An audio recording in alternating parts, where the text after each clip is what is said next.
এমন একটা জিনিস যে জিনিসটা কাউকে ছাড় দেয় না। ও হাজার ক্ষমতাশালী ব্যক্তি হোক, হাজার সম্মানিত ব্যক্তি হোক, গরিব হোক, অসহায় হোক, দরিদ্র হোক, মিসকিন হোক, যেই হোক না কেন মৃত্যু থেকে কেউ পলায়ন করতে পারবে না, মৃত্যুর স্বাদ গ্রহণ করতেই হবে। পৃথিবীতে যে মানুষটাকে আল্লাহ সুবহানাহু ওয়া তাআলা দীর্ঘ হায়াত, লম্বা হায়াত দিয়েছিলেন তিনি হচ্ছেন ফেরাউন। ফেরাউন পৃথিবীতে বেঁচে ছিল 1700 বছর।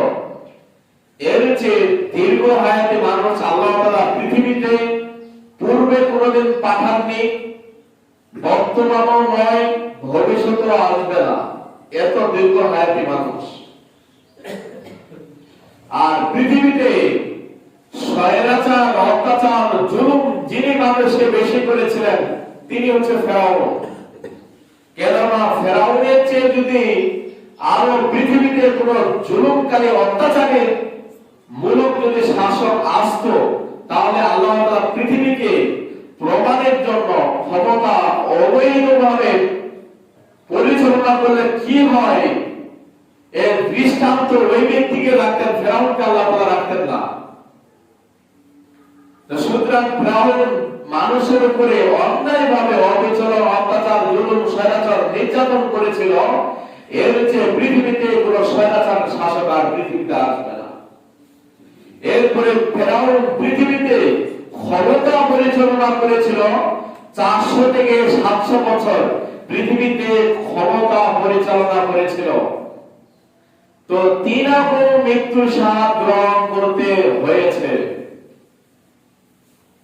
পৃথিবীতে যিনি সম্মানিত ব্যক্তি ছিলেন, পৃথিবীতে যিনি উঁচু সম্মানিত ব্যক্তি ছিলেন, কেননা আল্লাহ তাআলা বলছেন সূরাতুল আহজাবের 21 নম্বর আয়াত যে লাকাদ কানা ফি রাসূলিল্লাহি উসওয়াতুন হাসানা, লাকাদ কানা লাকুম ফি রাসূলিল্লাহি উসওয়াতুন হাসানা। পৃথিবীর মানুষ, তোমরা যদি কারো আদর্শ গ্রহণ করতে চাও তাহলে মুহাম্মদ সাল্লাল্লাহু আলাইহি ওয়াসাল্লামের আদর্শ গ্রহণ করো। তাহলে মুহাম্মদ সাল্লাল্লাহু আলাইহি ওয়াসাল্লাম পৃথিবীর সম্মানিত ব্যক্তি। কেননা পৃথিবীর সম্মানিত ব্যক্তি যদি মুহাম্মদ সাল্লাল্লাহু আলাইহি ওয়াসাল্লাম না হতেন তাহলে আল্লাহ তাআলা যে ব্যক্তি মুহাম্মদ ব্যতিরিক্ত অন্য সম্মানিত ব্যক্তি হতো পৃথিবীর, তার আদর্শ গ্রহণ করার জন্য আমাদেরকে বলতেন। আল্লাহ তাআলা যেহেতু মুহাম্মদ সাল্লাল্লাহু আলাইহি ওয়াসাল্লামের আদর্শ গ্রহণ করতে আমাদেরকে বলেছেন, তাহলে মুহাম্মদ সাল্লাল্লাহু আলাইহি ওয়াসাল্লাম হচ্ছে পৃথিবীর শ্রেষ্ঠ মানুষ। তো পৃথিবীর শ্রেষ্ঠ মানুষকে আল্লাহ তাআলা বলছেন ইন্নাকা মাইয়িত ওয়া ইন্নাহা মাইয়িতুন। আল্লাহ বলছেন যে হে মুহাম্মদ, আপনাকে মৃত্যুর স্বাদ গ্রহণ করতে হবে এবং তারাও মৃত্যুর স্বাদ গ্রহণ করবে। তারা বলতে কারা? আমরা। তাহলে মুহাম্মদ সাল্লাল্লাহু আলাইহি ওয়াসাল্লাম বর্তমান পৃথিবীতে বেঁচে নয়, তিনি মারা গিয়েছেন। সুতরাং যারা বলতেছে যে মুহাম্মদ সাল্লাল্লাহু আলাইহি ওয়াসাল্লাম এখনো জীবিত রয়েছেন, কবরে তিনি সলামত অবস্থায় রয়েছেন, এগুলো মিথ্যা কথা। কেননা আল্লাহ তাআলা বলেছেন ইন্নাকা মাইয়িত, হে মুহাম্মদ আপনাকে মৃত্যুবরণ করতে হবে, ওয়া ইন্নাহা মাইয়িতুন, তারাও মৃত্যুবরণ করবে। সুতরাং মুহাম্মদ সাল্লাল্লাহু আলাইহি ওয়াসাল্লামকে আল্লাহ বলেছেন ইন্নাকা মাইয়িত, মুহাম্মদ আপনাকে মৃত্যুবরণ করতে হবে, আল্লাহ বলছেন। আর হাদিস থেকে তো অনেক হাদিস থেকে বোঝা যায় যে মুহাম্মদ সাল্লাল্লাহু আলাইহি ওয়াসাল্লামের মৃত্যু দৃশ্য, ওগুলো পর্যায়ক্রমে আলোচনা আসবে। সুতরাং আপনাকে আলোচনার পূর্বে সংক্ষিপ্ত যে কথা বলছিলাম যে পৃথিবীতে যত সম্মানিত মানুষ রয়েছেন, যত যারা অন্যায়ভাবে রাজত্ব পরিচালনা করেছে, যারা ন্যায়ভাবে রাজত্ব পরিচালনা করেছে, সকলকে মৃত্যু স্বাদ গ্রহণ করতে হবে। এই কথাই আল্লাহ বলেছেন, রাসূল বলেছেন। এমর্মে মহান আল্লাহ সুবহানাহু ওয়া তাআলা বলেছেন কুল্লু নাফসিন যায়িকাতুল মাউত, প্রতিটি প্রাণীকে, প্রতিটি আত্মাকে মৃত্যু স্বাদ গ্রহণ করতে হবে। যারা পৃথিবীতে জীবন নিয়ে এসেছে, যাদের জীব রয়েছে, তাদেরকে একদিন মৃত্যুর স্বাদ গ্রহণ করতে হবে, এ কথায় আল্লাহ বলেছেন। অন্যত্রে মহান আল্লাহ সুবহানাহু ওয়া তাআলা সূরাতুল কাফের 19 নম্বর আয়াতের মধ্যে উল্লেখ করেছেন, ওয়া জাআতিস সাখরাতুল মাউত বিল হক। পৃথিবীর মানুষ যখন তোমাদের সম্মুখে তোমাদের মৃত্যু আসবে, তখন তোমরা পালায়ন করার পথ প্রথা পাবে না, আল্লাহ বলেছেন। আল্লাহ বলছেন ওয়া জাআতিস সাখরাতুল মাউত বিল হক, যখন তোমাদের সামনে মৃত্যু আসবে, তখন মৃত্যু থেকে তোমরা পালায়ন করতে পারবে না, আল্লাহ বলছেন। আপনার মৃত্যু যখন মালাকুল মউত চলে আসলো, এর মালাকুল মউত থেকে আপনি আর পালায়ন করতে পারবেন না। আপনি পৃথিবীর শ্রেষ্ঠ ক্ষমতাশালী ব্যক্তি হোক না কেন, মরণ থেকে ওই ব্যক্তি পালায়ন করতে পারবে না, এই কথাই আল্লাহ বলেছেন সূরাতুল কাফ 19 নম্বর আয়াতের মধ্যে বলেছেন। তো মৃত্যুর পূর্বে আমাদের জন্য উপদেশ, মৃত্যুর আগে আমরা কি করব। মহান আল্লাহ সুবহানাহু ওয়া তাআলা সূরাতুল আলে ইমরানের মধ্যে বলছেন, ইয়া আইয়ুহাল্লাযীনা আমানু তাকুল্লাহা হাক্কা তুকাতিহি ওয়া লা তামুতুন্না ইল্লা ওয়া আনতুম মুসলিমুন। ইয়া আইয়ুহাল্লাযীনা আমানু, হে পৃথিবীর ঈমানদার বান্দাগণ, আমানু তাকুল্লাহ, তোমরা আল্লাহকে ভয় করো। আয়াতটির অর্থটা ভালোভাবে বুঝুন, এখানে বোঝার কিছু রয়েছে। আল্লাহ তাআলা সর্বপ্রথম বলেন ইয়া আইয়ুহাল্লাযীনা আমানু, হে পৃথিবীর ঈমানদার বান্দাগণ, আমানু তাকুল্লাহ, তোমরা আল্লাহকে ভয় করো। ওয়ালা তামুতুন্না হাক্কা তুকাতিহি, যেভাবে তিনাকে ভয় করা উচিত। ওয়ালা তামুতুন্না, আর তোমরা মৃত্যুবরণ করো না, ইল্লা ওয়া আনতুম মুসলিমুন, যতক্ষণ না পর্যন্ত তোমরা পরিপূর্ণ মুমিন মুসলিম না হও। এখানে আল্লাহ সুবহানাহু ওয়া তাআলা চারটি কথা বলেছেন। প্রথম নাম্বার কথা, হে ঈমানদার বান্দাগণ। দ্বিতীয় নাম্বার কথা, তোমরা আল্লাহকে ভয় করো। তৃতীয় নাম্বার, তিনাকে যেভাবে ভয় করা উচিত। চতুর্থ নাম্বার, তোমরা মৃত্যুবরণ করো না, পরিপূর্ণ মুমিন না হওয়া আগ পর্যন্ত, পরিপূর্ণ মুসলিম হওয়া আগ পর্যন্ত তোমরা মৃত্যুবরণ করো না। এখানে যে আল্লাহ সুবহানাহু ওয়া তাআলা সর্বপ্রথম তিনি মুমিনদেরকে বলছেন ইয়া আইয়ুহাল্লাযীনা আমানু, হে পৃথিবীর ঈমানদার বান্দাগণ। আর শেষের আয়াতে তিনি বলছেন ওয়ালা তামুতুন্না ইল্লা ওয়া আনতুম মুসলিমুন, তোমরা পরিপূর্ণ ঈমানদার না হওয়া আগ পর্যন্ত মৃত্যুবরণ করো না। তো ঈমানদারদেরকে আল্লাহ তাআলা বলেছেন যে তোমাদেরকে আমি আল্লাহ বলছি, আর তিনি শেষে বলছেন যে তোমরা পরিপূর্ণ মুমিন না হওয়া আগ পর্যন্ত তোমরা মৃত্যুবরণ করো না। আল্লাহ তো ঈমানদারদেরকে বলতেছেন, আবার তিনি কেন বললেন যে তোমরা পরিপূর্ণ মুমিন না হওয়া আগ পর্যন্ত মৃত্যুবরণ করো না। এখানে আয়াতের মধ্যে একটা শব্দ রয়েছে হাক্কা তুকাতিহু। হাক্কান শব্দটার অর্থ কি? এই আয়াতের অর্থটা কেউ বলে না, শুধু বলে যে হাক্কা তুকাতিহি, আল্লাহকে যেভাবে ভয় করা উচিত। আমরা আয়াতের অর্থটা সবাই ভালো জানি যে ঈমানদার বান্দাগণ, তোমরা আল্লাহকে ভয় করো, যেভাবে তিনাকে ভয় করা উচিত।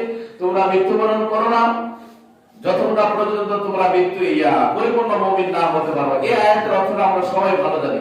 এখানে একটি শব্দ রয়েছে, হাক্কুন শব্দ রয়েছে। এই হাক্কুন শব্দের অর্থ কেউ বলে না।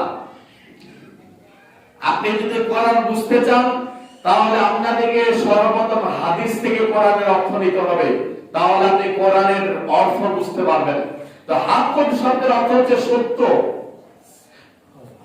মিথ্যার বিপরীত যে শব্দ আছে, সেই শব্দটাতে হাক্কুন, সত্য, এর অর্থ। হাদিসে কি বলেছেন? আবু যর গিফারী রাদিয়াল্লাহু তাআলা হতে বর্ণিত, তিনি বলছেন যে আমি রাসূল সাল্লাল্লাহু আলাইহি ওয়াসাল্লামের পিছনে বসা ছিলাম, সওয়ারির পিছনে বসা ছিলাম, উটের পিছনে বসা ছিলাম। রাসূল আমাদের সামনে, আমার সামনে ছিল, আমি রাসূলের পিছনে বসা ছিলাম। আল্লাহ রাসূল বলেন ক্বালা ইয়া আবু যর, হে আবু যর, তুমি কি আমার পিছনে আছো? এই কথা রাসূল বললেন। তখন আবু যর গিফারী রাদিয়াল্লাহু তাআলা বললেন, ক্বালা লাব্বাইকা ওয়া সা'দাইক, আল্লাহ রাসূল আমি রেডি রয়েছি, প্রস্তুত রয়েছি, আপনি কি বলবেন আমাকে বলেন। আল্লাহ রাসূল দ্বিতীয় নাম্বার আবার বললেন, ক্বালা ইয়া আবু যর, হে আবু যর তুমি কি আছো? আবু যর বলল, ক্বালা লাব্বাইকা ওয়া সা'দাইক, আল্লাহ রাসূল আমি রেডি রয়েছি, প্রস্তুত রয়েছি, আপনি কি বলবেন বলেন। আবার বললেন, ক্বালা ইয়া আবু যর, হে আবু যর তুমি কি রেডি আছো, প্রস্তুত রয়েছো? তখন আবু যর বলল, ক্বালা লাব্বাইকা ওয়া সা'দাইক, আল্লাহ রাসূল আমি রেডি রয়েছি, প্রস্তুত রয়েছি, আপনি বলেন কি বলবেন। তখন রাসূল সাল্লাল্লাহু আলাইহি ওয়াসাল্লাম বলেন যে হাক্কুল্লাহ, আল্লাহ রাসূল শব্দ ব্যবহার করলেন হাক্কুল্লাহ ফি ইবাদি। আবু যর তুমি কি বলতে পারো যে আল্লাহ তিনার বান্দার উপরে হক কি? হাক্কুর শব্দের অর্থ আসলে হক। যে আবু যর তুমি কি বলতে পারো যে আল্লাহ তার বান্দার উপরে কি হক রাখে, আর বান্দা আল্লাহর উপরে কি হক রাখে? আবু যর তুমি কি বলতে পারো যে আল্লাহ তিনার বান্দার উপরে কি হক রাখে, আর বান্দা আল্লাহ তাআলার উপরে কি হক রাখে, তুমি কি বলতে পারো আবু যর? তখন আবু যর বলল, ক্বাল আল্লাহ আমি জানি না, আল্লাহর রাসূলুহু আলাম, আল্লাহ রাব্বুর রাসূল ভালো জানেন। তখন রাসূল সাল্লাল্লাহু আলাইহি ওয়াসাল্লাম বললেন যে আল্লাহ তার বান্দার উপরে হক রাখে, তার বান্দা যেন শিরক না করে, আর বান্দা আল্লাহ তাআলার উপরে হক রাখে, বান্দাকে যেন আল্লাহ তাআলা জাহান্নামে না দেয়, যেন জান্নাত দেয়, এটা হক রাখে। তাহলে হাক্কুল শব্দের অর্থটা বোঝা যাচ্ছে যে আল্লাহ তাআলা বলছেন যে তোমরা মৃত্যুবরণ করো না শিরক করে। এই আয়াতের অর্থটা আমরা জানি যে পরিপূর্ণ মুমিন হয়ে তোমরা মৃত্যুবরণ করো না, এটা আমরা অর্থ জানি। এই আয়াতের অর্থ হচ্ছে আল্লাহ বলছেন হাক্কাতু কাতিহি, তোমরা শিরক করে তোমরা মৃত্যুবরণ করো না। মুমিন শব্দের প্রথম ব্যাখ্যা, প্রথম বৈশিষ্ট্য একজন ব্যক্তির মুমিন হওয়ার জন্য শর্ত হচ্ছে আল্লাহকে এক বলে স্বীকার করা, স্বীকৃতি দেওয়া। তাহলে সুতরাং যে হাক্কুল শব্দটার অর্থ মূলত হচ্ছে আমরা যেন শিরক না করি। যদি শিরক না করে যদি আমরা মারা যাই তাহলে আল্লাহ তাআলা আমাদেরকে জাহান্নামে দিবেন না।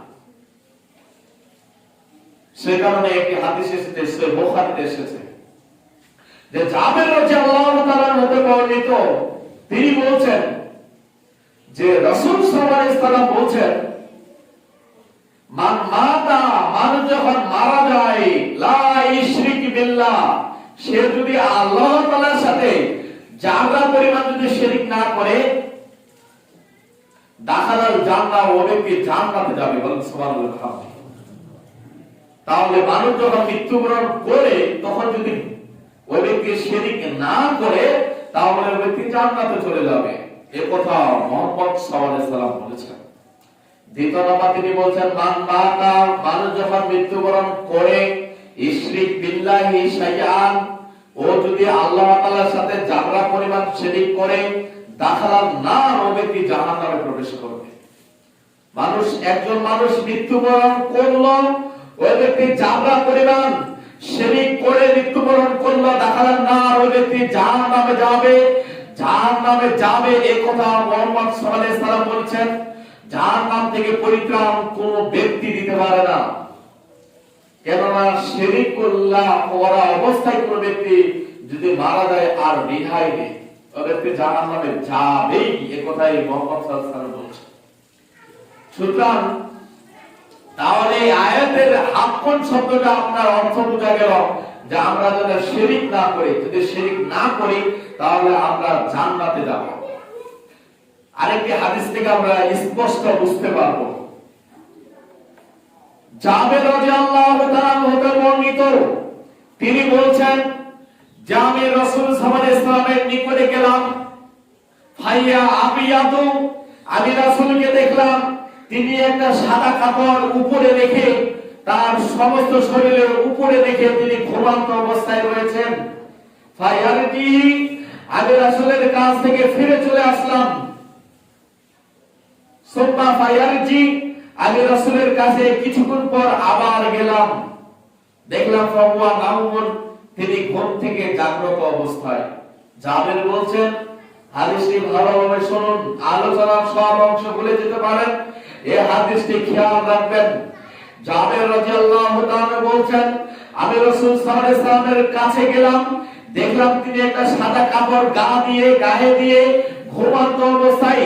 আমি ফিরে আসলাম, কিছুক্ষণ পর আবার রাসূলের বাড়িতে গেলাম, দেখলাম তিনি জাগ্রত অবস্থায়। রাসূল সাল্লাল্লাহু আলাইহি ওয়াসাল্লাম বললেন, ক্বালা ইয়া জাবের, হে জাবের শুনে রেখো, মান মাতা, মানুষ যখন মৃত্যুবরণ করে, ক্বালা সে তখন যদি বলে লা ইলাহা ইল্লাল্লাহ, আল্লাহ ব্যতীত কোনো মাবুদ নেই, এ সাক্ষ্য যদি কোনো ব্যক্তি দেয়, ফাইন মাতা, এই অবস্থায় যদি কোনো ব্যক্তি মারা যায়, দাখালাল জান্নাহ, ব্যক্তি জান্নাতে প্রবেশ করবে। বলেন সুবহানাল্লাহ। তাহলে যে মুমূর্ষ ব্যক্তি মারা যাচ্ছে তার পাশে সূরা ইয়াসিন পড়তে হবে। এর মর্মে পৃথিবীতে কোনো সহিহ হাদিস নেই। যতগুলো হাদিস রয়েছে সমস্ত হাদিস মানুষের বানানো এবং সমস্ত হাদিস জয়ীফ, দুর্বল। সুতরাং মানুষ যখন মারা যাবে তার পাশে কালিমায়ে তাইয়্যিবা, যেটা আপনি বলে থাকেন লা ইলাহা ইল্লাল্লাহ, এটা তালিল দিতে হবে। যদি ওই ব্যক্তি মৃত্যুর আগে লা ইলাহা ইল্লাল্লাহ একবার বলে, তাহলে ওই ব্যক্তি যতগুলো তার জীবনে শিরক করেছে, এই লা ইলাহা ইল্লাল্লাহ যে সাক্ষ্যটা দিল, এই সাক্ষ্যটা দেওয়ার কারণে তার শিরকগুলো নষ্ট হয়ে গেছে। এখন ওই ব্যক্তি আর পাপ নেই, ওই ব্যক্তি জান্নাতে যাবে। এই কথাই রাসূল সাল্লাল্লাহু আলাইহি ওয়াসাল্লাম বলেছেন। অন্য হাদিস আরেকটি রয়েছে, বলে আলোচনা অন্যদিকে নিয়ে যাব, যে আবু হুরায়রা রাদিয়াল্লাহু তাআলা থেকে বর্ণিত, তিনি বলছেন যে রাসূল সাল্লাল্লাহু আলাইহি ওয়াসাল্লাম বলেছেন, মান মাতা, মানুষ যখন মৃত্যুবরণ করে লা ইলাহা ইল্লাল্লাহ তখন যদি বলে, তাহলে দাখালাল জান্নাহ, ওই ব্যক্তি জান্নাতে প্রবেশ করবে। তখন আবু যর গিফারী রাদিয়াল্লাহু তাআলা বলেন, ওয়াইন জানা ওয়াইন সারাকা, আল্লাহ রাসূল লোকটা যদি চুরি করে জেনা করে তাও জান্নাতে যাবে। তখন রাসূল সাল্লাল্লাহু আলাইহি ওয়াসাল্লাম বলেন, হ্যাঁ ক্বালা নাম, হ্যাঁ অবশ্যই জান্নাতে যাবে। এরপর রাসূল সাল্লাল্লাহু আলাইহি ওয়াসাল্লামকে দ্বিতীয় নাম্বার আবার আবু যর গিফারী রাদিয়াল্লাহু তাআলা বললেন, আল্লাহ রাসূল ওয়াইন জানা ওয়াইন সারাকা, লোকটা যদি চুরি করে অবৈধ সম্পর্কে লিপ্ত হয় তাও জান্নাতে যাবে যদি সাক্ষ্য দেয়। তখন রাসূল সাল্লাল্লাহু আলাইহি ওয়াসাল্লাম বলেন, হ্যাঁ অবশ্যই জান্নাতে যাবে। আবার ওই প্রশ্নকারী আবু যর বললেন তৃতীয় নাম্বার, যে আল্লাহর রাসূল লোকটা যদি চুরি করে জেনা করে তাও জান্নাতে যাবে। তখন রাসূল সাল্লাল্লাহু আলাইহি ওয়াসাল্লাম বলেন, হ্যাঁ অবশ্যই জান্নাতে যাবে, কোন ব্যক্তি যদি মৃত্যুর আগে সাক্ষ্য দেয় লা ইলাহা ইল্লাল্লাহ, আল্লাহ ব্যতীত কোনো মাবুদ নেই। এখানে দুটো প্রশ্ন। প্রথম প্রশ্ন হচ্ছে, আবু যর গিফারী রাদিয়াল্লাহু তাআলা আনহু, পৃথিবীতে অনেক পাপ রয়েছে, পৃথিবীর শ্রেষ্ঠ পাপ হচ্ছে আল্লাহ তাআলার সাথে অংশীদার স্থাপন করা, শিরক করা। দ্বিতীয় নম্বর পাপ হচ্ছে পিতামাতার অবাধ্য চলা। তৃতীয় নম্বর পাপ হচ্ছে মিথ্যা সাক্ষ্য দেওয়া। চতুর্থ নম্বর পাপ হচ্ছে নিজের সন্তানকে হত্যা করা। পঞ্চম নম্বর পৃথিবীর বড় বড় পাপ হচ্ছে প্রতিবেশীর সাথে অবৈধ সম্পর্কে লিপ্ত হওয়া। তো এতগুলো পাপ থাকতে আবু যর গিফারী রাদিয়াল্লাহু তাআলা দুটো পাপ কেন উল্লেখ করলেন? লোকটা যদি চুরি করে অবৈধ সম্পর্কে লিপ্ত হয় তাও জান্নাতে যাবে, তো এই দুটো পাপ কেন উল্লেখ করলেন আবু যর গিফারী রাদিয়াল্লাহু তাআলা?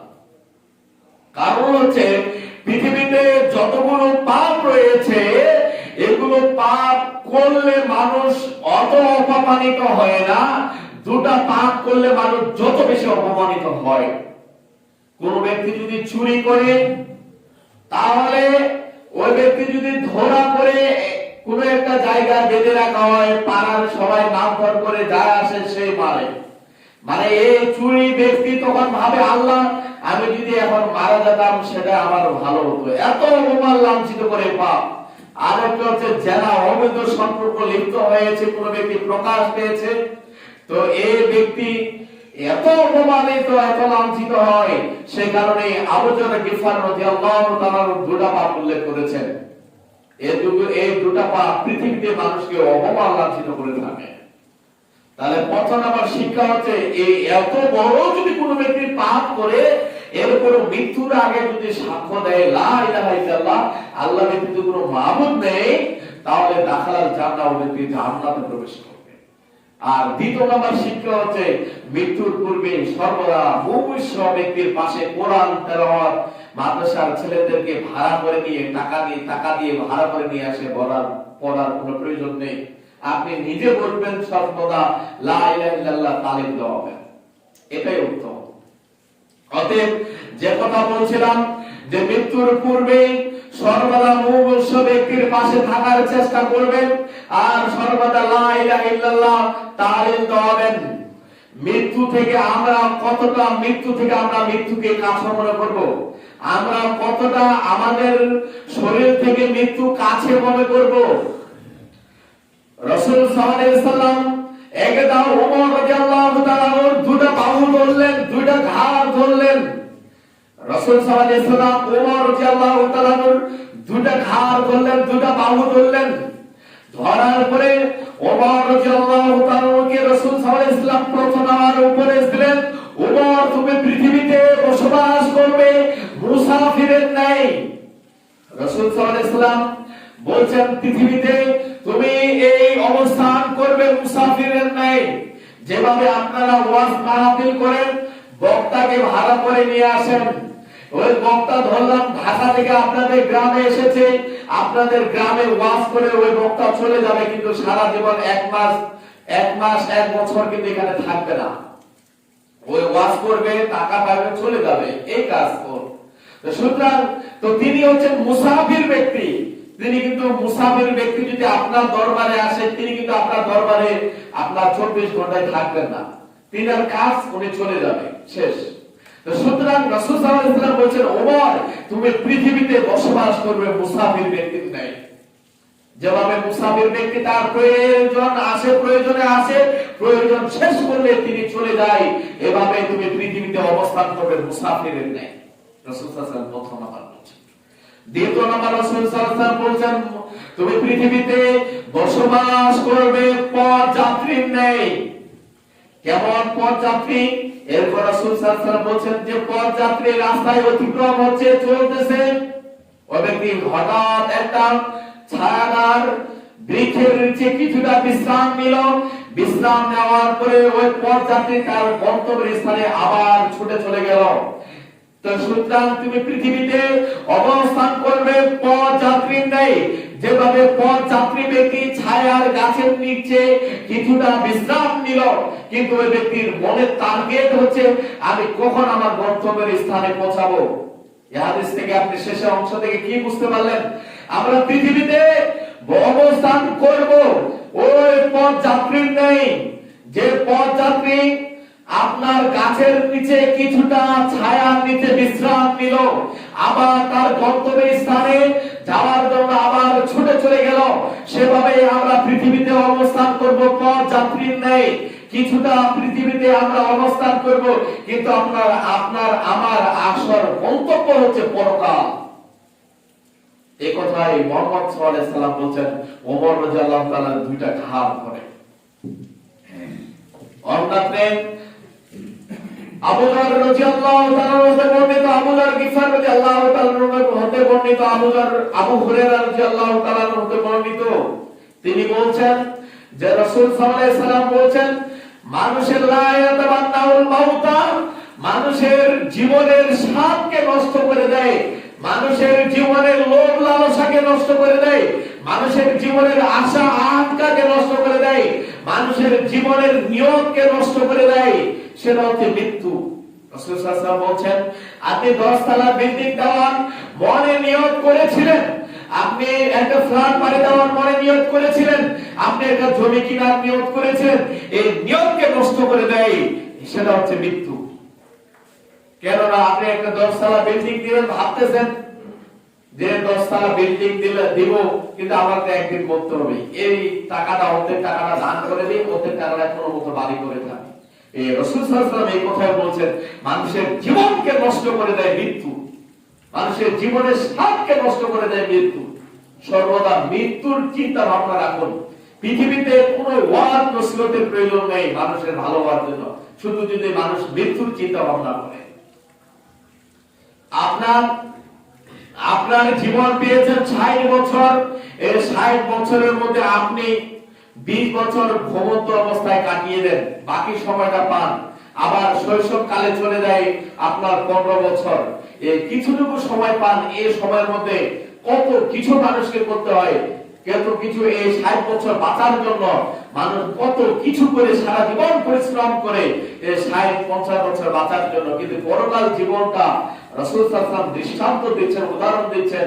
আবু হুরায়রা রাদিয়াল্লাহু তাআলা হতে বর্ণিত, রাসূল সাল্লাল্লাহু আলাইহি ওয়াসাল্লাম বলেন পরকালের দৃষ্টান্ত হচ্ছে এই কালের দৃষ্টান্ত হচ্ছে, রাসূল সাল্লাল্লাহু আলাইহি ওয়াসাল্লাম বলেন সমুদ্রের মধ্যে একটা যদি আঙ্গুল ডুবিয়ে দেওয়া যায়, আঙ্গুলটা উত্তোলন করলে আঙ্গুলে যতটুকু পানি থাকে এই পানিটা হচ্ছে পৃথিবীর জীবন, আর সমুদ্রের পুরো পানিটা হচ্ছে পরকালের জীবন। রাসূল সাল্লাল্লাহু আলাইহি ওয়াসাল্লাম বলেন।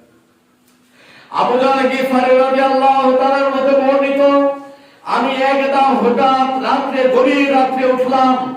আবু যর গিফারী রাদিয়াল্লাহু তাআলা বলেন যে আমি একদা গভীর রাতে ঘুম থেকে উঠলাম, আমি রাস্তার মধ্যে আসলাম, দেখলাম অন্ধকারে একজন ব্যক্তি হাঁটতেছে, অন্ধকারে একজন ব্যক্তি হাঁটাচলা করছে। আমি তার কাছে দেখলাম তিনি হচ্ছেন মুহাম্মদ সাল্লাল্লাহু আলাইহি সাল্লাম। আমি মুহাম্মদ সাল্লাল্লাহু আলাইহি সাল্লামের পাশ দিয়ে খুব আস্তে আস্তে লুকাই ভাবে যাচ্ছিলাম, কেননা আমি রাসূলের সাথে সাক্ষাৎ করলাম না। এই কারণে আমি মনে করলাম যে রাসূল সাল্লাল্লাহু আলাইহি সাল্লাম মনে হয় রাতে গভীরে কাউকে নেওয়া এটা ভালোবাসেন না, মনে হয় একাই চলাফেরা এটা ভালোবাসেন, এই কারণে রাসূলের সাথে আমি সাক্ষাৎ করলাম না। তো রাসূল সাল্লাল্লাহু আলাইহি সাল্লাম বুঝতে পারলেন যে আমার পিছনে কেউ হাঁটতেছে। তিনি বললেন মানা আনতা, কে তুমি? রাসূল মাথা ঘুরিয়ে ওই পিছনের ব্যক্তিকে বললেন মানা আনতা, কে তুমি? তখন তিনি বললেন আমি আবু যর। তখন রাসূল সাল্লাল্লাহু আলাইহি সাল্লাম আবু যরকে সাথে নিলেন, হাঁটার জন্য সাথে নিলেন। রাসূল সাল্লাল্লাহু আলাইহি সাল্লাম কিছু দূর গেলেন অন্ধকার রাতে, এরপর রাসূল সাল্লাল্লাহু আলাইহি সাল্লাম বললেন ক্বালা ইয়া আবু যর, হে আবু যর তুমি কি বলতে পারো, আবু যর তুমি কি জানো যে পৃথিবীতে যারা ধনী রয়েছে, পৃথিবীতে যারা অর্থশালী ব্যক্তি রয়েছে, তারা পরকালে কিন্তু আসলে তারা গরীব ব্যক্তি। রাসূল সাল্লাল্লাহু আলাইহি সাল্লাম বলেন আবু যর তুমি কি বলতে পারো পৃথিবীতে যারা ধনী অর্থশালী ব্যক্তি তারা পরকালে কিন্তু তারা হচ্ছে গরীব ব্যক্তি হবে, কিন্তু ওই ধনীগুলো ছাড়া যারা সামনে পিছনে সাইডে বামে ডানে যারা আল্লাহ তাআলার রাস্তায় দান করে তারা হচ্ছে তারা ব্যতিরিকে। এই হাদিস থেকে আপনি কি বুঝতে পারলেন? আপনার ধন সম্পদ রয়েছে, এই ধন সম্পদ যদি আপনি আল্লাহর রাস্তায় না ব্যয় করেন তাহলে আপনার এই ধন সম্পদ আপনার কোনো কাজে আসবে না, আপনার মৃত্যুর পরে আপনি হবেন পৃথিবীর শ্রেষ্ঠ গরীব।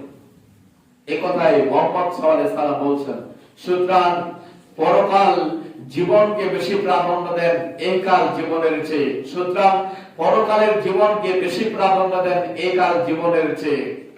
এখানে আরেকটি কথা যে অর্থ সম্পদ আপনি ইনকাম করেন এতে কোনো ইসলামে যায় আসে না, কিন্তু সর্বদা বৈধ পন্থায় আপনার অর্থ সম্পদ অর্জন করবেন এবং বৈধ পন্থায় আপনার অর্থ সম্পদ আপনি ব্যয় করবেন। এই কথাই মুহাম্মদ সাল্লাল্লাহু আলাইহি সাল্লামের কথা। অতএব কথা বাড়াবো না, মৃত্যুর দিকে চলে যায়, মৃত্যুর দৃশ্য কিরূপ হবে আমরা আগে জানবো। যে পৃথিবীর যিনি শ্রেষ্ঠ ব্যক্তি ছিলেন তিনি কে? মুহাম্মদ সাল্লাল্লাহু আলাইহি সাল্লাম। তিনার মৃত্যুর দৃশ্যটা কিরূপ ছিল? আয়েশা রাদিয়াল্লাহু তাআলা আনহা বলেন যে রাসূল সাল্লাল্লাহু আলাইহি সাল্লাম যখন মারা যান তখন রাসূল সাল্লাল্লাহু আলাইহি সাল্লামের মাথাটা ছিল ফার্স্ট টাইম রাসূল সাল্লাল্লাহু আলাইহি সাল্লাম মারা গিয়েছিলেন মদিনায় আয়েশা রাদিয়াল্লাহু তাআলার বাড়িতে। রাসূল সাল্লাল্লাহু আলাইহি সাল্লাম মারা গিয়েছিলেন মদিনায় আয়েশা রাদিয়াল্লাহু তাআলার বাড়িতে। তো রাসূল সাল্লাল্লাহু আলাইহি সাল্লাম যখন মারা যান তখন রাসূল সাল্লাল্লাহু আলাইহি সাল্লামের মাথাটা ছিল আয়েশা রাদিয়াল্লাহু তাআলা আনহার বাইনাল হাকিরাতি ওয়া জাতিরাতি। রাসূল সাল্লাল্লাহু আলাইহি সাল্লামের মাথাটা ছিল আয়েশা রাদিয়াল্লাহু তাআলা আনহার উরু এবং চিবুকের মধ্যস্থলে, সুতরাং আয়েশা রাদিয়াল্লাহু তাআলা আনহার কোলে ছিল। উলবা রাসূল সাল্লাল্লাহু আলাইহি সাল্লামের পাশে তার ডানে তার পাশে একটা পাত্র ছিল, খোলা ছিল, ফিহি মাউন, ওই পাত্রের মধ্যে পানি ছিল। ফায়াদ খালাই আল্লাহ রাসূল সাল্লাল্লাহু আলাইহি সাল্লাম তার হাতকে ওই পাত্রের মধ্যে ঢুকালেন, ফাদখালা ফায়ারজি, রাসূল সাল্লাল্লাহু আলাইহি সাল্লাম ওই খোঁড়া থেকে ওই পাত্র থেকে তার হাতকে বের করলেন। বের করার পরে ওই পানি দ্বারা ফায়ামসা ওয়াজহাউ, তিনার মুখমণ্ডল মাসাহ করলেন মৃত্যুর পূর্বে। মাসাহ করার পরে ফায়াতাম, রাসূল সাল্লাল্লাহু আলাইহি সাল্লাম মৃত্যুর পূর্বে তার হাতকে এভাবে উত্তোলন করলেন। উত্তোলন করার পরে তিনি বলেন, ইন্না সাখরাতুল মাউত, আমি মুহাম্মদ সাল্লাল্লাহু আলাইহি সাল্লাম মৃত্যুর মধ্যে রয়েছে, মৃত্যুর যন্ত্রণা অনেক কঠিন। আল্লাহু আকবার। মুহাম্মদ সাল্লাল্লাহু আলাইহি সাল্লাম মৃত্যুর পূর্বে বলেন, ইন্না সাখরাতুল মাউত, আমি মুহাম্মদ সাল্লাল্লাহু আলাইহি সাল্লাম মৃত্যুর মধ্যে রয়েছে, মৃত্যুর যন্ত্রণা অনেক কঠিন। পৃথিবীর শ্রেষ্ঠ মানুষ এই কথা বলছেন। এরপর রাসূল সাল্লাল্লাহু আলাইহি সাল্লাম মৃত্যুর পূর্বে তিনটা দোয়া করেছিলেন, যেগুলো দোয়া আমাদের জন্য। প্রথম নাম্বার দোয়া, লা ইলাহা ইল্লাল্লাহ, আল্লাহ ব্যতীত কোনো মাবুদ নেই। দ্বিতীয় নাম্বার দোয়া করলেন মৃত্যুর পূর্বে, হাসবুনাল্লাহু ওয়া নি'মাল ওয়াকিল, আমার জন্য আমার প্রতিপালকই যথেষ্ট। ইবনে আব্বাস রাদিয়াল্লাহু তাআলা আনহু বলেন, যখন ইব্রাহিম আলাইহিস সালামকে আগুনে ফেলা হচ্ছে, এই আগুনটা এত উত্তপ্ত ছিল, আগুনটা থেকে 3 কিলোমিটার উপর থেকে যদি কোনো পাখি যাইতো, তাহলে আগুনের তাপে ওই পাখিটা আগুনে পড়ে যেত, এত তাপ ছিল আগুনটা। ইব্রাহিম আলাইহিস সালামকে যখন আগুনে ফেলা হচ্ছে, তখন জিবরাইল আলাইহিস সালাম এসে বলছে ইব্রাহিম আলাইহিস সালামকে যে আপনার কোনো কি সাহায্যের প্রয়োজন? তখন তিনি ইব্রাহিম আলাইহিস সালাম ওই সময় বলেছিলেন, হাসবুনাল্লাহু ওয়া নি'মাল ওয়াকিল, আমার জন্য আমার প্রতিপালকই যথেষ্ট। আল্লাহু আকবার। তাহলে সুতরাং এই হাসবুনাল্লাহু ওয়া নি'মাল ওয়াকিল এই দোয়াটা হচ্ছে পৃথিবীর শ্রেষ্ঠ। যখন বিপদে পড়বেন তখন এই দোয়াটা আপনি ব্যবহার করবেন। যেভাবে মানুষ যখন গভীর জোরে একটা জ্বর রোগে যখন পড়ে যায়, তখন তাকে যে ওষুধ খাওয়া হয় মাইক্রোনিট, তো সুতরাং এই দোয়াটা হচ্ছে আপনার জীবনের শ্রেষ্ঠ দোয়া। যখন আপনি না বাঁচবেন, যখন কঠিন বিপদে রয়েছেন, এমন দোয়া হচ্ছে এই দোয়াটা। তো এই দোয়াটা হচ্ছে রাসূল সাল্লাল্লাহু আলাইহি ওয়াসাল্লাম মৃত্যুর পূর্বে তিনটা দোয়া করেছিলেন। প্রথম নাম্বার দোয়া, লা ইলাহা ইল্লাল্লাহ, আল্লাহ ব্যতীত কোনো মাবুদ নেই। দ্বিতীয় নাম্বার দোয়া, ইন্না সাখরাতুল মাউত। দ্বিতীয় নাম্বার দোয়া, হাসবুনাল্লাহু ওয়া নি'মাল ওয়াকিল, আমার জন্য আমার প্রতিপালকই যথেষ্ট। তৃতীয় নাম্বার দোয়া, আল্লাহুম্মা গফিরলি, হে আল্লাহ তুমি আমাকে ক্ষমা করো, ওয়ারহামনি, তুমি আমার উপরে রহমত বর্ষণ করো, বরকত অবতীর্ণ করো, ওয়াহিদনি বির-রাফিকিল আলা, যারা সম্মানিত মানুষ মারা গিয়েছে আমার পূর্বে, তুমি তাদের অন্তর্ভুক্ত করো। মুহাম্মদ সাল্লাল্লাহু আলাইহি ওয়াসাল্লাম তিনটা দোয়া করলেন, খেয়াল রাখবেন। প্রথম নাম্বার দোয়া, লা ইলাহা ইল্লাল্লাহ। দ্বিতীয় নাম্বার দোয়া, হাসবুনাল্লাহু ওয়া নি'মাল ওয়াকিল। তৃতীয় নাম্বার দোয়া, আল্লাহুম্মা গফিরলি ওয়ারহামনি ওয়াহিদনি বির-রাফিকিল আলা। এই তিনটা দোয়া করলেন। রাসূল সাল্লাল্লাহু আলাইহি ওয়াসাল্লামের হাত নিচে পড়ে গেল, মাটিতে পড়ে গেল, আদরাকুল মাউত, তিনি মৃত্যুবরণ করলেন, পৃথিবী থেকে চলে গেলেন, বিদায় নিয়ে। এটা হচ্ছে রাসূল সাল্লাল্লাহু আলাইহি ওয়াসাল্লামের মৃত্যুর দৃশ্য। আয়েশা রাদিয়াল্লাহু তাআলা আনহা বলেন, আশাদু ফি মাউতি রাসূলুল্লাহ সাল্লাল্লাহু আলাইহি ওয়াসাল্লাম, আমি আয়েশা রাদিয়াল্লাহু তাআলা না রাসূলের মৃত্যুকে আমি নিজ চোখে দেখেছি। রাসূলের মৃত্যু যে যন্ত্রণা হয়েছে মৃত্যুর মধ্যে, এই আর অন্য ব্যক্তিদের যে মৃত্যু যন্ত্রণা হতো, এটা আমি আর খারাপ মনে করতাম না। কারণ হচ্ছে পৃথিবীর শ্রেষ্ঠ মানুষ যিনি, তিনি হচ্ছেন মুহাম্মদ সাল্লাল্লাহু আলাইহি ওয়াসাল্লাম, তিনার মৃত্যুর যন্ত্রণা হয়েছে। তাহলে আমাদের কি হবে অবস্থা? আমাদের যে ভাঙা ভুঙ্গা ঈমান, টুকিটাকি ঈমান, আমাদের যে কি অবস্থা হবে আল্লাহু আলাম। আল্লাহ তুমি রক্ষা করো, তুমি সর্বশক্তিমান। সুতরাং মৃত্যুর যন্ত্রণা থেকে বাঁচার উপায় একটি, মৃত্যুর যন্ত্রণা থেকে বাঁচার উপায় একটি, মৃত্যুর যন্ত্রণা থেকে বাঁচার উপায় একটি শুধু রয়েছে। সেটা হচ্ছে যারা আল্লাহ তাআলার রাস্তায় নিহত হয়। আয়েশা রাদিয়াল্লাহু তাআলা আনহা বলছেন, যারা আল্লাহ তাআলার রাস্তায় জিহাদ করে তাদের জীবন উৎসর্গ করে দেয়, যারা শহীদ হয়, শাহাদাত বরণ করে, তাদের মৃত্যুকালীন এতটুকু কষ্ট হয়, যেভাবে একটা মানুষকে পিঁপড়া কামড় দিলে কতটুকু যতটুকু কষ্ট অনুভব করে, ওই ব্যক্তি অনুরূপ কষ্ট অনুভব করে যখন একজন মানুষ আল্লাহ তাআলার রাস্তায় যখন শহীদ হয়। তাহলে আল্লাহ তাআলার রাস্তায় শহীদ হলে, কোন ব্যক্তি যদি শহীদ হয় তাহলে ওই ব্যক্তির মৃত্যুর যন্ত্রণা হয় না, এই কথাই মুহাম্মদ সাল্লাল্লাহু আলাইহি ওয়াসাল্লাম বলছেন। সুতরাং মৃত্যুর যন্ত্রণা থেকে বাঁচার উপায় একটি, সেটা হচ্ছে আল্লাহ তাআলার রাস্তায় জিহাদ করে নিজের জীবনকে শাহাদাত করবেন, তাহলে আপনার মৃত্যুর কষ্ট হবে না। এছাড়া যারা মৃত্যু দেবে, যারা এমনি থেকে মারা যাবে, তাদের মৃত্যুর যন্ত্রণা কঠিন হবে, এই কথাই মুহাম্মদ সাল্লাল্লাহু আলাইহি ওয়াসাল্লাম বলেছেন। মৃত্যুর যন্ত্রণা থেকে কেউ রেহাই পাবে না। অতএব আল্লাহ সুবহানাহু ওয়া তাআলা আমাদের সকলকে মৃত্যু থেকে বেশি বেশি মৃত্যুকে বেশি বেশি স্মরণ করার এবং মৃত্যু থেকে আমাদের পরিত্রাণ, মৃত্যুর কষ্ট থেকে আমাদের সকলকে পরিত্রাণ, বেঁচে থাকার জন্য আল্লাহ তাআলার নিকটে আমরা নিয়মিত দোয়া করব, নিয়মিত চাইব যে আল্লাহ তুমি আমাকে শহীদ মৃত্যু দাও। যদি কোনো ব্যক্তি শহীদ মৃত্যু হয় তাহলে মরার পরে ব্যক্তি জান্নাত চলে যাবে।